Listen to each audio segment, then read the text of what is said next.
Thanks so much for listening to Grow Cook Eat Arrange. I'm sitting in the kitchen at Perch Hill and the garden's looking particularly lovely at the moment. And so I just wanted to do a kind of NB to anyone who's within shouting distance of Perch Hill, or not quite shouting distance, but travel distance, which is we're open for the next few months, a few days a month. And yeah, it would be really lovely to see you. So go on our website and you'll find all the details of booking there. You can book lunch on 3 different time slots, or you can just come and wander around the garden. So it's garden only or garden visit plus lunch. So I hope to see some of you then.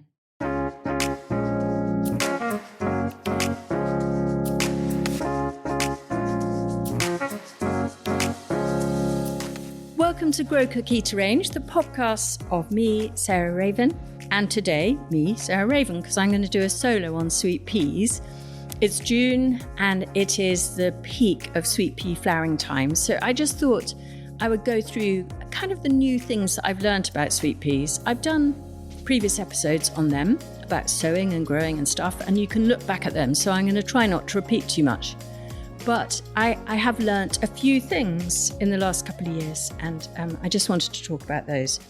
So the first thing is, I guess at this time of year, it's a bit late to make this decision, but cordon growing is one of the things that it tends to be quite a binary thing, this. It tends to be men quite like cordon growing and women like TP growing, maybe because... Well, anyway, I'm not going to suppose anything, but you get more flowers just letting them romp over a teepee or an arch than you do with cordon training.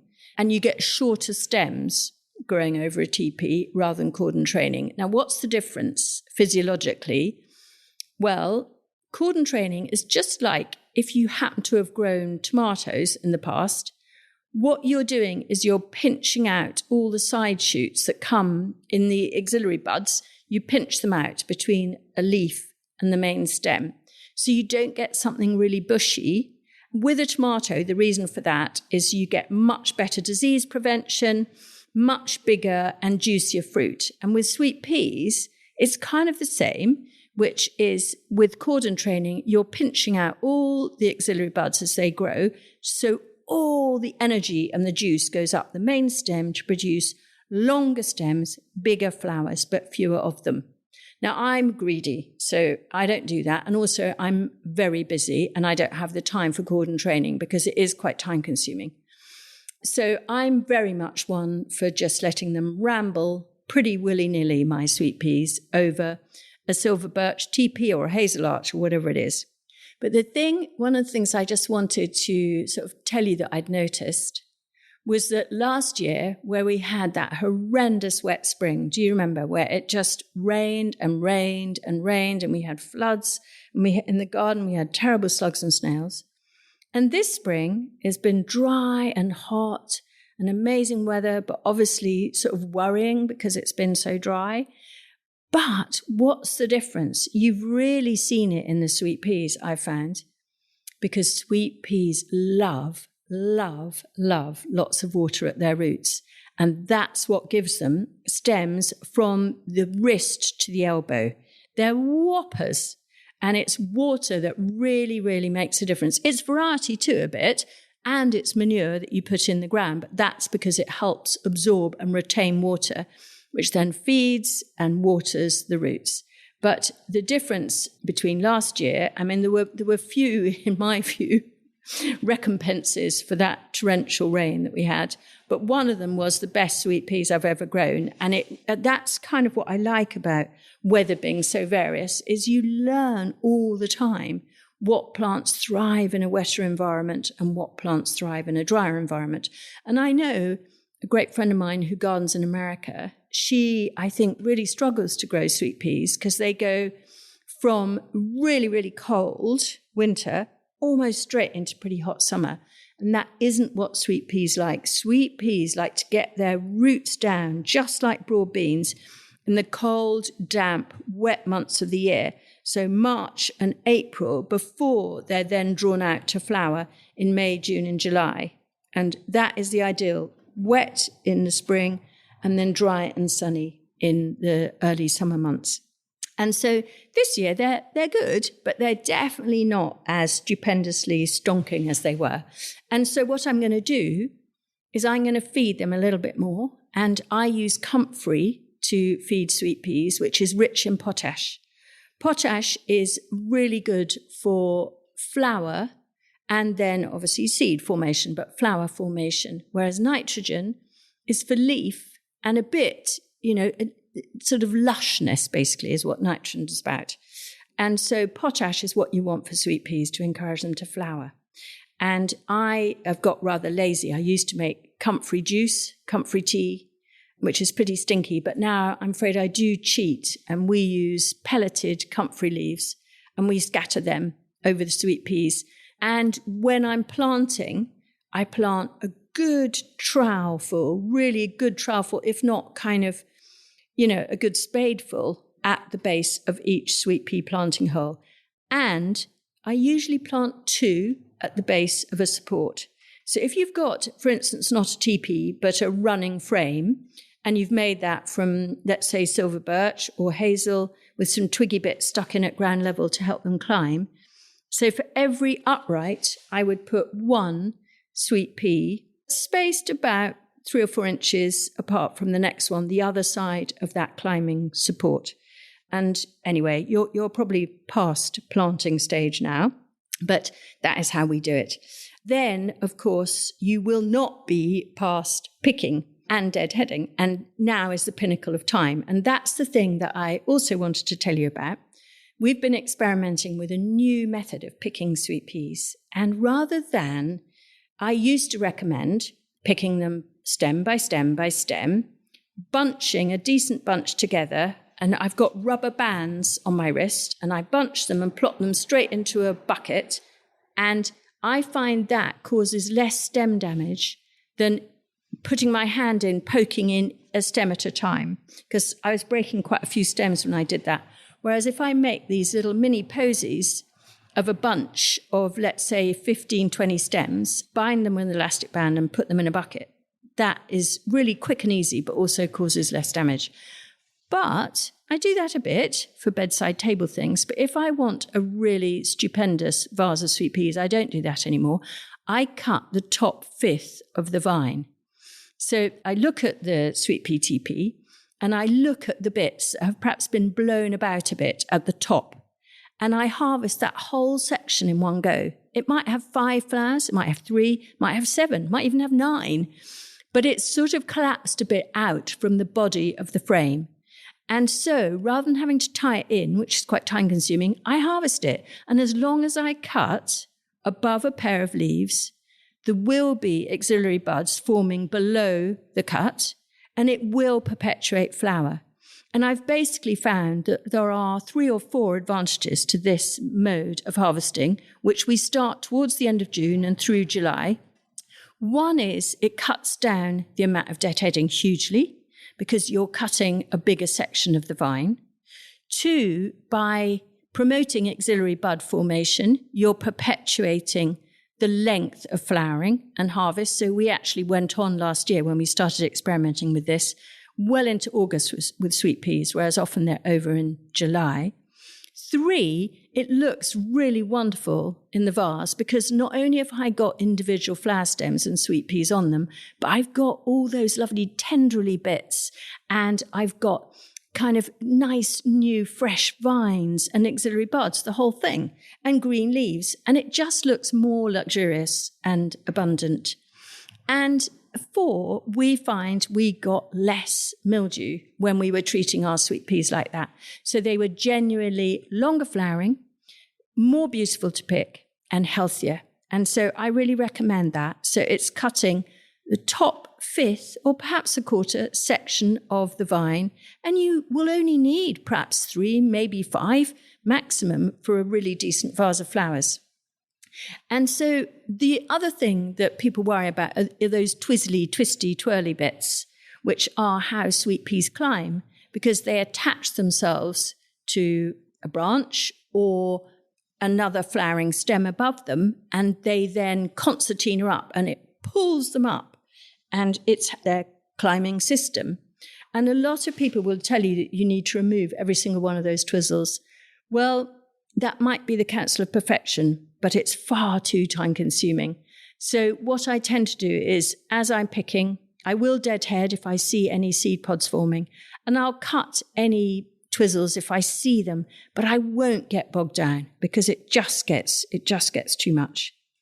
And then if you do, because we've had a dry, then wet, then dry summer, if you do start to get mildew at the base, and it's powdery mildew, it's a shame because it will curtail the harvest and the plant just starts to look sick and ill. So what do I recommend for that? I would really start to prevent that happening before it comes. So what I'm moving on to is an organic method to prevent mildew on any plant really, but start it now in June before you get it. So don't wait till July. And what you do is you use baking powder. And I think I'm right in saying, if there are any scientists out there who know more than me, do let me know. But I think baking powder is slightly acid. And what you want to do is to get that coated on the leaf from top to bottom of your sweet pea teepee. It doesn't take a minute with a water atomizer mixed with a little bit of liquid soap. So I use Ecover washing up liquid. And interestingly, a little just squirt of sunflower oil. And the combination of the liquid soap and the sunflower oil helps make a more sort of emulsifying agent so it sticks better to the leaf and doesn't just wash straight down as it does if it's just the baking powder. And so it coats the foliage in this health-giving, very gentle acid and really helps to prevent the start of mildew. And unfortunately, once mildew started, it's jolly difficult to treat. So you're much better to do it prophylactically rather than after the horse has bolted, so to speak.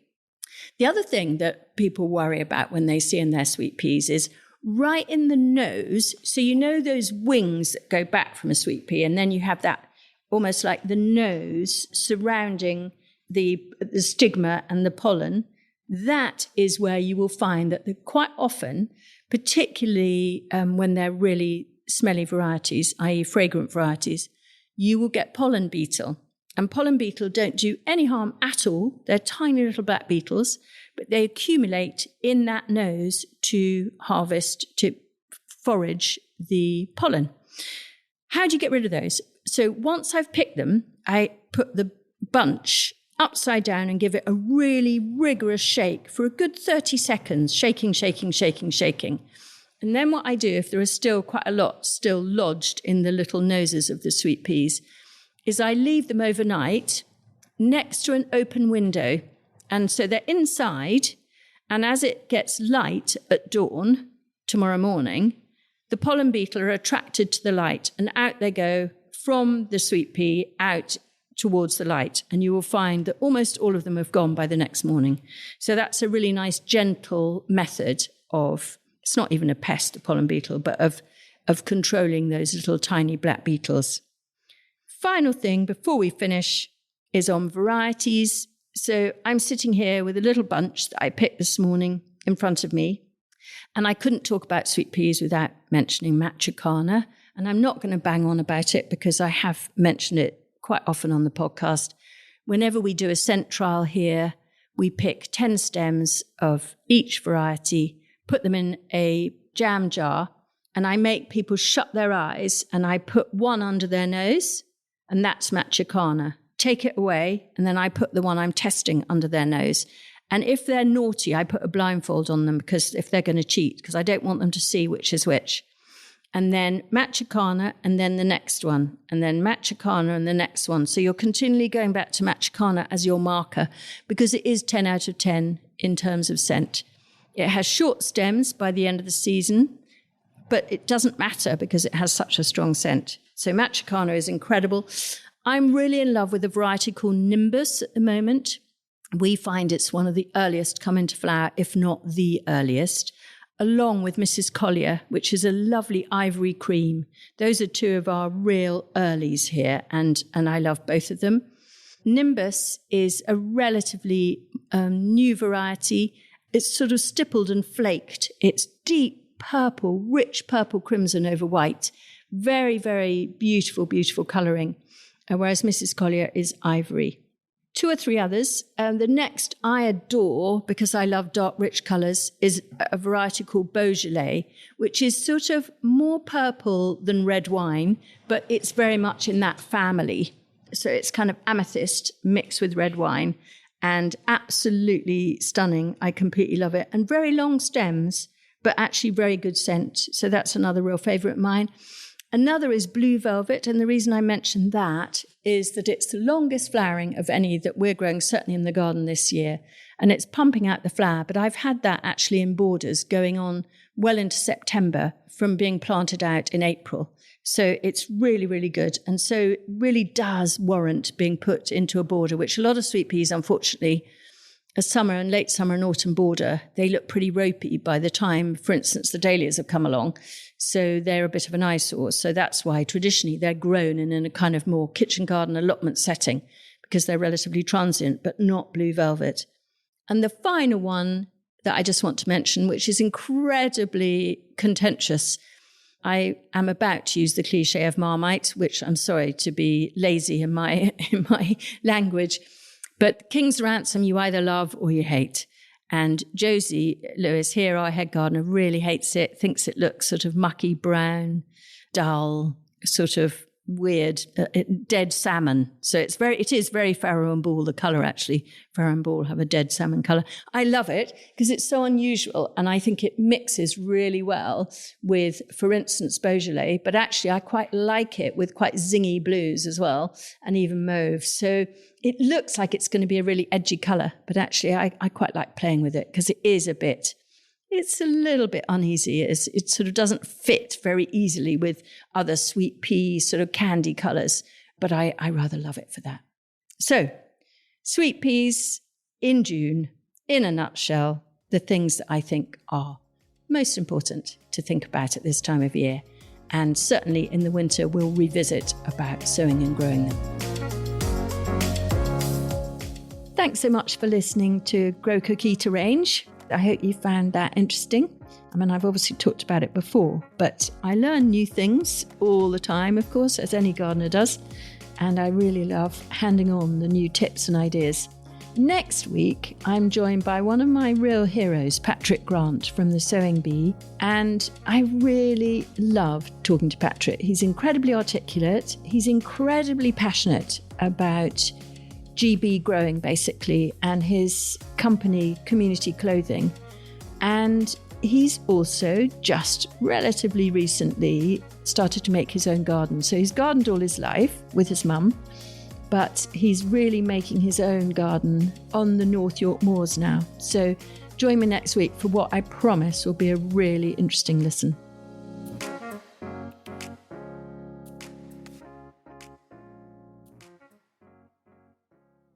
You can find more information, photos and advice sheets on all the plants and recipes we talk about on this podcast by heading to the show notes or at sarahraven.com/podcast.